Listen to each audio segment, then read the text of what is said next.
Hey guys, and welcome to Gwent, the Witcher card game. My name is Jaggerous, and today I'm going to be showcasing a ranked monsters deck for you guys. But I was just wondering, I got some feedback basically suggesting that instead of doing my deck discussion and then one game, I do 2 games at the end. So I've put a straw poll in the description, and you can vote on whether you like the current format where we just have the one game, or whether you'd rather see 2 games with the deck, which would be a longer video, but maybe, showcase it a bit further. Without further ado though, let's jump into the deck builder and I'll showcase this monsters deck. And this is actually an update of my Foglet deck. I had a Foglet deck in open beta which used the Neca Warriors to duplicate Foglets, and that's the kind of basic premise of this deck. Again, this is a monsters fog deck. And we're going to be using Dagon as our leader. Dagon, when you play him, you spawn a frost, fog, or rain effect, so you can choose one weather to spawn and you can play on any row. We're obviously going to be using this for fog because this is a Foglet deck.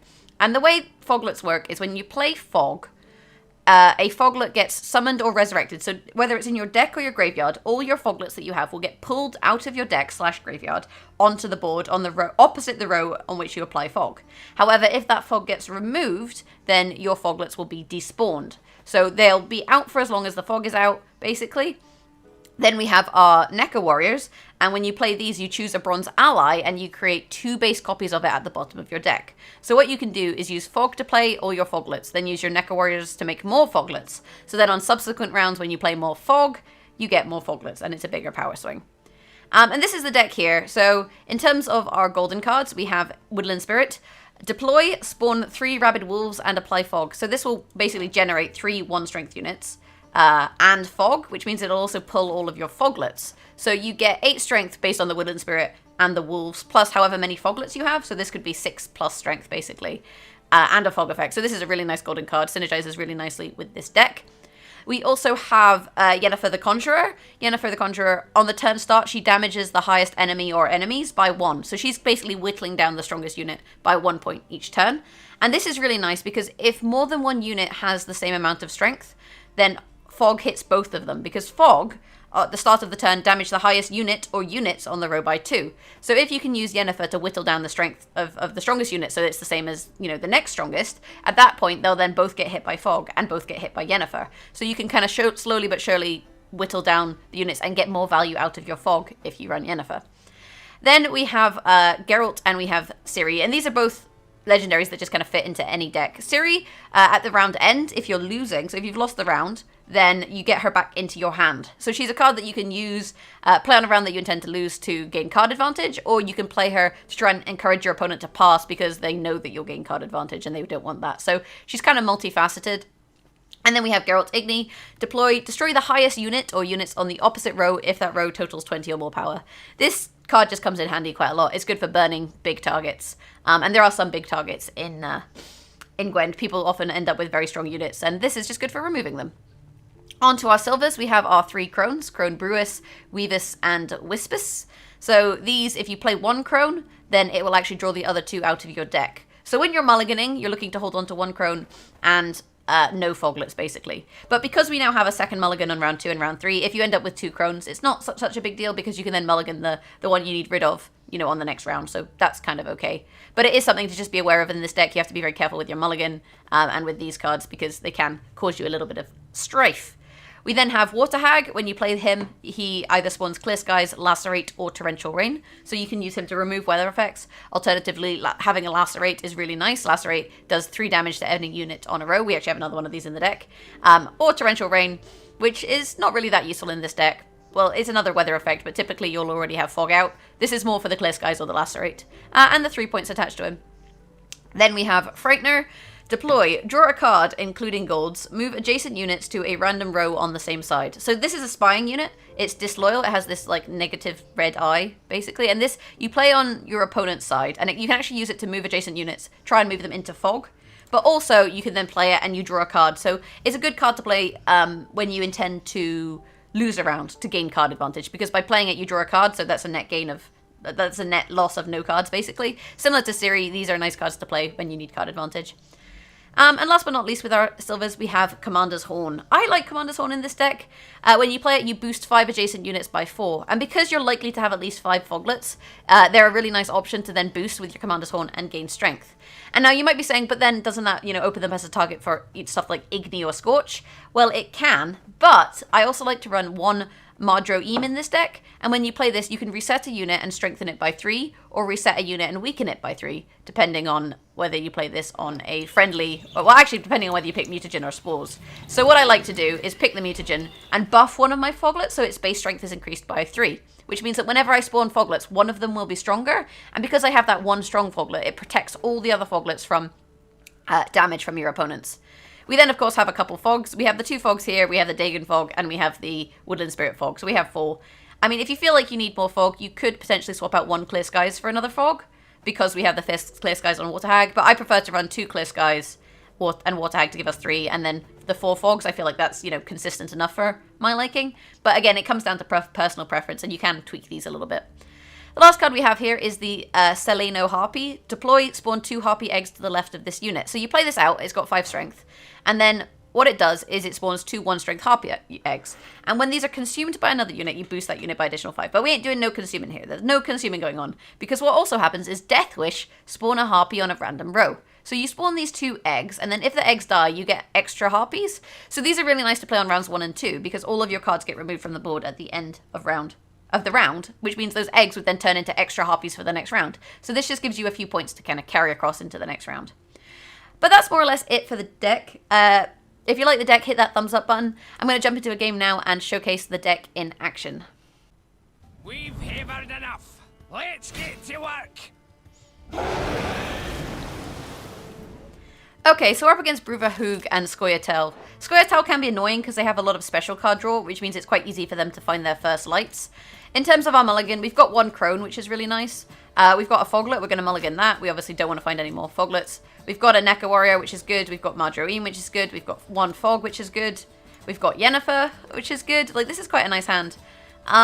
We've got a First Light. I like to hold on to 1 First Light in case your opponent plays Ragnarug, that you can actually remove it. That's, I think, really useful. So all in all, I'm actually really happy with this hand. The only issue we really have here is we've only got the 1 Fog, and having more than 1 Fog would be good. But we do have, Dagon, so we actually have a really nice starting hand here, with, like I say, just the 1 Crone, for example. So in terms of opening, if you have Yennefer, she's really nice to open with. She can give you a really good kind of power swing going on at the start of the game, basically. So we can use her to kind of start to deal damage. And it looks like this is a dwarf deck, so out comes Dennis. And often people will then decoy Dennis or replay him in order to get value. But I'm actually quite happy to go quite, aggressive on this round. So we'll play Yennefer and start zapping the Dennis. There he goes, he gets decoyed. Because then he starts to basically gain them points. So we've got this, we can then put Fog on this row, like so. That'll start to whittle away Dennis. We got our Foglets, which we can now look to start duplicating with the Neca Warrior. Don't you fret about me. Take care of myself. So we redrew a Foglet there, which is annoying. She redrew Dennis, which she's then going to play again. So really trying to buff up the dwarfs. That is the strategy going on here. But because we have so much, damage removal, I'm not too worried. And I'm actually not too worried about this Foglet in hand either, because I can mulligan it on the next turn. So, all in all, this is actually okay. And we also have our Crones we can pull out this turn. What I'm going to do for now is I'm going to play Madroim. We're going to go for that mutagen, and we're going to buff one of our Foglets, like so. So then we have, just a little bit of protection there, basically. We're already whittling away the health of Dennis Cranmer. She's gone for the pass. She doesn't think I can catch her with 1 card, because, she's 10 points behind. But actually we can. We could play our Crones, and that'll pull them out the deck as well, which means we don't have to worry about drawing them here. So let's do that. And, you might want to hold on to your Crones, because they're a big power swing, so you could use them on a future round. But because we have, Ciri in hand and the Solano Harpy, I'm not too worried about that, power swing. I can get card advantage on the next round. And I think we're in a nice place. Getting this round here, even though she played a lot of points, was quite good. We'll mulligan this Foglet. We're trying to find more Fog, basically. We got 2 Neca Warriors, which is nice, but, they're only really good if we can duplicate Foglets, which means we need to play Fog twice. And unfortunately for us, we've only got the, the 1 use of Fog. So for here, what I'm going to do is I'm going to play my Harpy and spawn my eggs. And then I'm probably going to play just Ciri and pass. We'll obviously have a look at what our opponent does and in terms of how they choose to play this. But for the time being, I'm quite happy just taking the the one card, more or less. Okay, they've played Quen, so they're protecting their units. And actually what we could do here is pass, but I want to play Ciri first, because what this does is this will force them to pass. They're not going to catch me with this next card. So she's clearly protected, probably dwarfs in her hand. I keep saying her, even though it's Bruverhoog. His hand. So probably protected dwarfs. Oh no, Blue Mountain Commandos. Whenever this unit is moved, boost it by 2. But this isn't really great for them, because now I'm just going to pass, right? And we'll get Ciri back, which means that they have to play one more card to win the round. So they have to play one last card, and in doing that, we then get card advantage. Although they're keeping an 8, we're going to keep 2 5s off these harpies. So we actually come into this, you know, stronger than them. As my Xbox controller just disconnecting there. What could have been good, we could have actually kept that Foglet in hand and played it, and then by playing the Foglet we could then duplicate the Neko Warrior. So there you saw the harpies we then got from the eggs, gives us a bit of value. And actually we've gotten another fog, which is really nice. In terms of our hand, I'm actually going to mulligan the first light. I have, you know, a Grave Hag, so I can afford to do that. This isn't a fantastic draw, but ultimately not the end of the world. And I think what I'll look to do here is play Fog on this row, and then start duplicating my Foglets again. Because I've got a second Fog with Dagon, so I can always pull the duplicated Foglets out. We didn't see Commander's Horn, which is a shame, but ultimately not the end of the world. So I thought we were going to get 5 strength harpies for some reason. We only get 3 strength harpies. It spawns harpies, and harpies are 3 strength. But I can't actually see that. That's kind of annoying that the card doesn't tell you. I just assumed that they would be the same harpies, even though I knew better. Like, I have played this deck. Are you going to play something? Has she realized it's her turn? His turn? Their turn? Wanna whip for my axe? Oh, go on. Play more and just stack the row for me. There's a good boy. And there you can see the strength of our harpies all getting pulled out, which is nice. Not harpies. Foglets. Words are difficult today, you guys. There's a Clear Skies. And that's annoying because it means that our duplicated Foglets aren't going to be as useful for us, but we have Dagon. And I mean, she must know that we have Dagon. So, potentially, I'm just going to call her she. Potentially, this Clear Skies is... Oh, this weather's also going to get removed. But I actually think it's alright. We've still, you know, gotten a decent amount of value out of it. So, all in all, I would say it's pretty good. The other thing I'll probably do is put my Harpy out on this row, which means that if they play something like a Lacerate, it's not really the end of the world, because they'll still, you know, buff our Harpies. We can actually Igni this, but I'm going to, you know, hold off on the Igni just now. I think we can get more than 9. Although if I hold off, obviously the weather is going to start to whittle these down. But I think that's okay because we have, like, Lacerates and stuff. So, for now, let's pop out our Harpy. And unfortunately, you know, we didn't get as much value out of the Neko Warriors as we would like because of the Clear Skies, but that's okay. I still think we're getting decent value here. And you can see there they've moved units out of Fog, so that's, you know, really, really annoying. It means that, you know, we're not going to be able to whittle them away, but we still have the Igni that we can deal damage with. The other thing we could actually do here is use Water Hag to spawn Rain. And I actually think I'm going to do that, because I don't think this person has Weather. I think if they had Weather, they would have played it by now. Ultimately, if you're going to run Ragnarok, you play Ragnarok. So what I'm actually going to do is just Rain this row. And then basically, it just keeps whittling away their units. You can see them just moving all of their units out of the weather. And we can still Igni this row, so I'm not in any rush here. We'll play out our Neko Warrior, and we'll duplicate our Foglets, even though, you know, they're not going to go anywhere, unfortunately, except for the bottom of our deck. But had we had an extra Fog, you know, we would have gotten an extra 4 Foglets out on the board, which would have been nice. And I'm wondering if, like, the Rain, we're going to get enough value out of the Rain to make it worth more than a Lacerate. A Lacerate at that time would have been worth 9. Currently, we've gotten 4 value out of the Rain so far, but there's another 3 turns, which means we should get 10 value out of the Rain, which makes it more useful than a Lacerate at that point in time. And because we have another Lacerate in hand, I was going to say I'm not too worried. Just taking everyone out of the Rain, it's just not cool. We'll play another Foglet, and we'll buff them up. Commander's Horn would be really nice here. We could toot and buff all of these units. Barclay Elves. Get this stinking mess in order. That row is so stacked, and it just moved everyone back into weather. Oh, and it's 1 point off being Ignied, but we can Igni both of these 8s here, so let's go for it now. And this is why you kind of hold off on the Igni and wait till you get a good point, because there, we got 20 points out of Igni. It was a pretty big play. And then they both got hit by the weather. Now is the time of the white frost and white light. Oh dear. You got Spores or Mutagen. This isn't going to help you. I mean, I guess what you could do is Spores one of your units in weather in order to stop them from being debuffed. Because here they're asynchronous in terms of their strength. You know, that's good. As it is, though, you know, they're going to keep getting weathered. We've got 2 more cards. We've got 7 plus at least 6 here, basically. So it's not too bad. They're on 66. So I think what we'll do, we'll play out Ciri for now. They don't have any more cards, so we'll just, it doesn't really matter what order we play these in. They get hit by weather, they pass. We then lacerate for 6. They get hit by weather. And we win. And there you go. So, beating up the dwarfs. And you can see the kind of power of the deck. And we didn't even get perfect draw there. You know, we could have done more if we'd gotten the extra foglets before we played the fog, for example. But you do have a decent amount of weather. And that's really nice. Anyway, guys, I'm going to jump into another game and I'll showcase the deck once more. This is a new feature I'm trying. Vote in the straw poll whether you think that, you know, 1 game is fine or whether you'd rather have a longer video with 2. I don't want to put, you know, an extra game in if no one's going to watch it, basically, so let me know.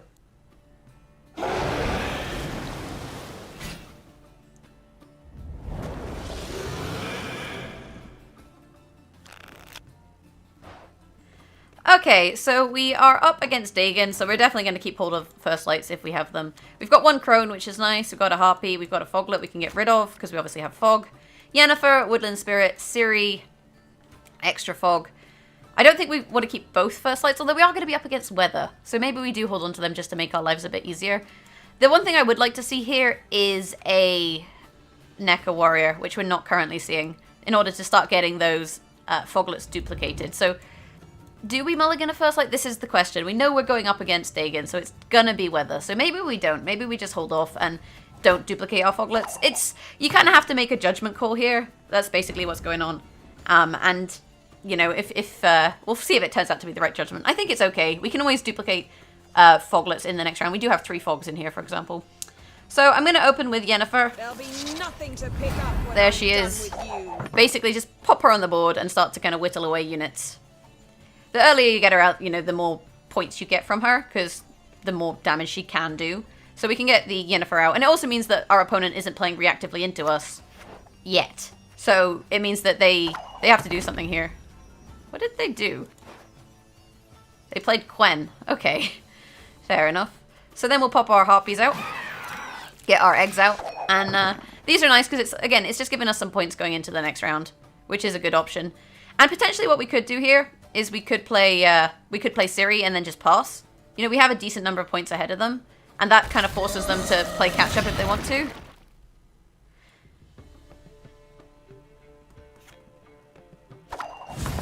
Okay, so they didn't do anything with that. That is a weird choice. Something amiss. I'm just trying to work out what his plan is. Potentially what we can do is we could play Woodland Spirit for a big point swing, but Woodland Spirit and Crone together, if you can play both of them on 1 turn, it's kind of crazy. I think we just go for 1 Fog here. We can just go for a Fog on this row and pull our Foglets, which is quite nice, and just start to deal damage, basically. He's not really stacked the row, so maybe putting Fog there wasn't the greatest plan ever, but I think ultimately it's okay. If he weathers us, I think we're going to get frosted. You know, he's going to do quite a bit of damage, but he's actually going to, you know, turn those into Harpies, and they're getting moved off the row. And we could actually just clear skies here and stop the frost from happening. The alternative is we just pass, but I think we're okay playing a clear skies. I think he thinks that we're going to, if we use it up, that's it. But as things are, we're 10 points ahead. And we'll just see what he does in terms of weather. If he plays more frost, I'm not going to clear it. There's frost. So what we can do here, I think, is we play Crones. This is like a big point swing. So the alternative is to hold on to them to the last round, but thinning them out our deck is good now because then we don't risk drawing them going into the next round. There's the Fog. But the thing is, we're still 18 points ahead. So at this point, I'm just going to pass. I think it's going to cost him too much to catch us. You know, we are going to take 1, 2, 4 damage this round, so we'll be on 24. But it's still going to give us card advantage if we go for it. The alternative is we could command us on the back row. We've got 4 units there, you know, decent amount of units. Or we just play our clear skies and then just be done with clear skies. But that does mean any future weather we're not going to be able to deal with. So that is the question. Do we want to bait weather out of our opponent now? And ultimately, I think we can go for this round because we have Frightener and Ciri in hand. So I'm just going to clear weather here. And these are the kind of things you have to think about what you're going to do. We've removed his Foglets. You know, we've got a decent amount of units on the road. But these 3 are all 6s, which is quite costly. And he's still playing weather. and they're all getting zapped. So although we're going to take 2 points this row, he's going to take 3. So at this point, I'm just going to pass. If he wants the round, he can go for it, but... Although, actually, no, we're going to take 6, because these are all the same amount of strength. Oh, my bad. My bad. I possibly should have gone for Commander's Horn or something here, but they still would have taken the damage. We're going to take 6, he's going to take 3. So we're going to be on about 19 versus 10. We're 9 points behind him, basically. That is not 9 points. So we're still good here. We're still drawing cards out of him, and we're going to have to go to 2-card advantage if he wants to win this.